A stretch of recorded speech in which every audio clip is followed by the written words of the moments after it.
তবে কি পদত্যাগ করবেন স্বরাষ্ট্র উপদেষ্টা? উন্নত বিশ্বের কোন দেশ হলে কি হতো? সারা দেশে বেড়েছে ছিনতাই, ডাকাতি আর সন্ত্রাসী কর্মকাণ্ড। ঘরের বাইরে তো নয়, ঘরের মধ্যেও মাঝ রাতে হানা দিচ্ছে ডাকাতরা। দেশের আইন শৃঙ্খলা পরিস্থিতি নিয়ন্ত্রণে সরকার এক প্রকার ব্যর্থ, যার দায় এড়াতে পারেন না স্বরাষ্ট্র উপদেষ্টা। এবার ব্যর্থতার জন্য তার পদত্যাগ দাবিতে মধ্যরাতেও হয়েছে মিছিল, দেওয়া হয়েছে নানা স্লোগান। উপায় না দেখে রাত ৩টায় জরুরি সংবাদ সম্মেলন ডেকেছেন স্বরাষ্ট্র উপদেষ্টা, আর তাকে প্রশ্নবাণে জর্জরিত করেছেন সাংবাদিকরাও। ব্যর্থতার দায় নিয়ে পদত্যাগ করবেন কিনা সে প্রশ্নে দিয়েছেন আইন শৃঙ্খলার উন্নতির আশ্বাস, তবুও পথ ছাড়তে রাজি নন তিনি। অথচ উন্নত বিশ্বে সামান্য ব্যর্থতাতেই পদত্যাগ করে বসেন অনেক বাঘা বাঘা নেতৃবৃন্দ। তবে কি এদেশে গড়ে ওঠেনি সেই সংস্কৃতি? কেন রাজনৈতিক থেকে অরাজনৈতিক সবাই ক্ষমতার চেয়ার আঁকড়ে ধরতে ব্যস্ত? উন্নত বিশ্বে এমন পরিস্থিতি হলে কি শপথে বহাল থাকতেন স্বরাষ্ট্র উপদেষ্টা? এসব বিস্তারিত নিয়ে থাকছে এখনকার বিশেষ আপডেট।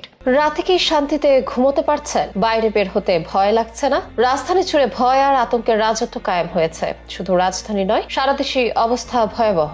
অপরাধের হার আকাশচুম্বী, মানুষের জীবন বিপন্ন। দায় গিয়ে ঠেকেছে স্বরাষ্ট্র উপদেষ্টার উপর। অথচ তিনি বলছেন আইন শৃঙ্খলা পরিস্থিতি উন্নতির দিকে। বাস্তবতা যখন চোখে আঙুল দিয়ে দেখিয়ে দিচ্ছে ব্যর্থতা, তখনও পদত্যাগের কোনো ইচ্ছে নেই। দায়িত্বে থাকা স্বরাষ্ট্র উপদেষ্টা দাবি করছেন পরিস্থিতি তার নিয়ন্ত্রণে আছে, কিন্তু সাধারণ মানুষের অভিজ্ঞতা বলছে সম্পূর্ণ ভিন্ন কথা। গত এক মাসে শতাধিক ছিনতাই, বাস ডাকাতি, খুনের ঘটনা ঘটেছে, তবুও তিনি ব্যর্থতার দায় স্বীকার করছেন না। পরিবর্তে আশ্বাসের বুলি আওড়াচ্ছেন। কিন্তু উন্নত বিশ্ব হলে কি হতো? আসুন কিছু উদাহরণে চোখ বোলানো যাক। জাপানের প্রধানমন্ত্রী ইয়োশিহিদে সুগা জনপ্রিয়তা কমে যাওয়ার কারণে পদত্যাগ করেছেন। ব্রিটেনের স্বরাষ্ট্রমন্ত্রী সুয়েলা ব্যাভারম্যান অভিবাসন নীতির ভুলের দায় নিয়ে পদ ছাড়েন। ভারতের স্বাস্থ্যমন্ত্রী হর্ষবর্ধন কোভিড ব্যবস্থাপনায় ব্যর্থ হয়ে দায়িত্ব ত্যাগ করেছেন। এমনকি দক্ষিণ কোরিয়ার এক মন্ত্রীও ছোটখাটো দুর্ঘটনার দায়ে পদত্যাগ করেছেন। অথচ আমাদের দেশে ব্যর্থতা যেন কোনো বিষয়ই নয়, শুধু আশ্বাস আর অজুহাতের খেলা চলে। বিশ্বের উন্নত দেশগুলোতে ব্যর্থতার পর অনেক নেতা নিজ থেকে সরে দাঁড়ান, ব্যর্থতার দায় স্বীকার করে যোগ্য লোককে দায়িত্ব নেওয়ার সুযোগ করে দেন। সেখানে জবাবদিহিতা একটি সম্মানের বিষয়। কিন্তু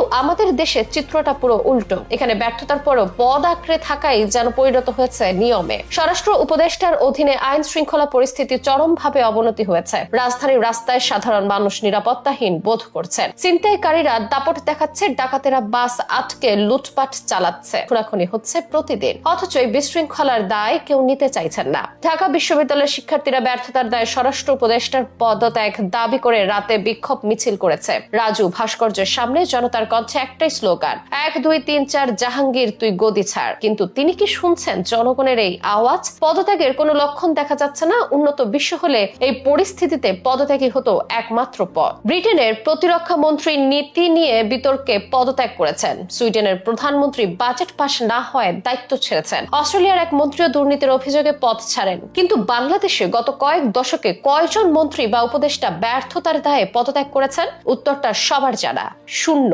অপরাধীদের দমন করা স্বরাষ্ট্র উপদেষ্টার মূল দায়িত্ব, কিন্তু যখন সাধারণ মানুষ নিজেদের নিরাপত্তার দায়িত্ব নিতে বাধ্য হয়, তখন এই পদে থাকার কি যৌক্তিকতা থাকে? গুম, খুন, ছিনতাই, ডাকাতি এগুলো যখন দৈনন্দিন ঘটনা হয়ে দাঁড়ায়, তখন ব্যর্থতা স্বীকার করে পদত্যাগই সম্মানজনক সিদ্ধান্ত বলে মনে করেন বিশ্লেষকেরা, যারা অনুশীলন উন্নত বিশ্বে দেখা গেলেও এদেশে তার উদাহরণ সৃষ্টি করেনি কেউই।